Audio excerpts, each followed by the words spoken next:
Ils nous ont fait peur pour rien. Souvenez-vous, c'était il y a quelques semaines, RTE, gestionnaire du réseau électrique, et bon nombre de ministres tiraient la sonnette d'alarme. Nous allions vers des coupures de courant. Il ne fallait surtout pas fâcher nos amis allemands dont on avait besoin pour équilibrer notre système électrique, notamment le soir, lors des pics de consommation. On importait leurs mégawatts produits par les centrales au gaz et au charbon, et voilà pourquoi, nous expliquait Bruno Le Maire, il était impossible de sortir du marché européen de l'énergie. Or, que constate-t-on depuis Noël ? La France n'importe plus d'électricité, même aux heures de pointe, et elle en exporte substantiellement.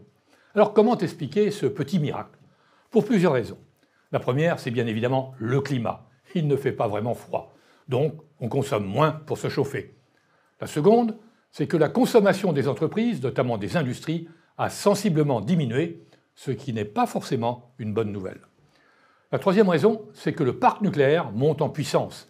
Il fournit désormais 45 000 MW pour une consommation moyenne totale d'électricité de 60 à 70 000 MW par jour.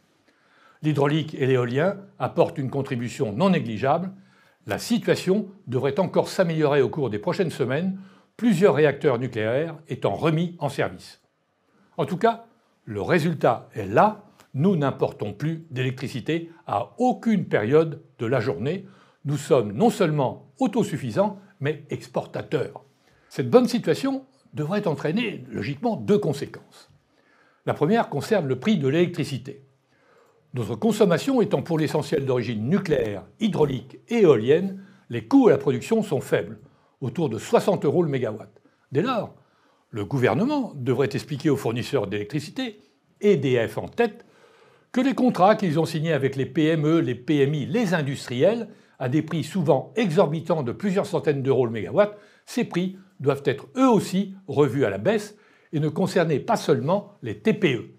On ne peut pas avoir d'un côté des prix qui baissent, y compris sur les marchés européens de gros, et des contrats qui ne tiennent pas compte de la situation actuelle. La seconde conséquence concerne le débat autour du marché européen de l'énergie. Faut-il le quitter, comme le suggère l'opposition, de gauche comme de droite, les syndicats d'EDF et même des anciens patrons d'EDF ? À l'automne dernier, Emmanuel Macron avait laissé entendre qu'il se gardait cette possibilité dans sa négociation avec Bruxelles et Berlin. Mais depuis, le discours a changé. À l'image de celui de Bruno Le Maire, pour qui sortir du marché européen de l'énergie serait une folie. Deux arguments sont avancés pour justifier cette position. Le premier, d'ordre juridique, nous avons signé des traités et en sortir unilatéralement, même de manière provisoire, poserait un problème juridique et politique vis-à-vis de nos partenaires. Le second argument est celui de l'interconnexion. Cet argument est spécieux. L'interconnexion existait avant le marché européen de l'énergie et elle fonctionne aujourd'hui avec des pays comme la Suisse et l'Angleterre qui ne font pas partie de l'Union européenne. Sortir du marché européen ne voudrait pas dire s'isoler. Rien n'empêcherait d'avoir des contrats avec nos voisins pour des échanges d'électricité avec des formules de prix.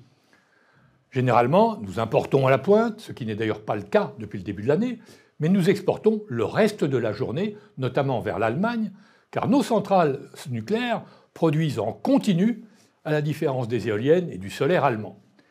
Et notre voisin est bien content d'avoir notre électricité nucléaire.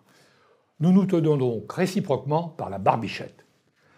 Il y a une chose qui est étonnante, c'est que la France semble incapable de négocier en position de force. En décrétant d'emblée que sortir du marché européen de l'énergie serait une folie, on se prive d'une arme dans la négociation. C'est comme si le président de la République, en cas de montée des tensions militaires, affirmait que l'utilisation de notre force de frappe serait une folie. En excluant par principe une sortie, on ne se met pas en position de force pour négocier une réforme radicale du marché européen de l'énergie. Et on a là, une fois de plus, l'exemple de cette sorte de paralysie des dirigeants français à engager un vrai bras de fer avec l'Allemagne.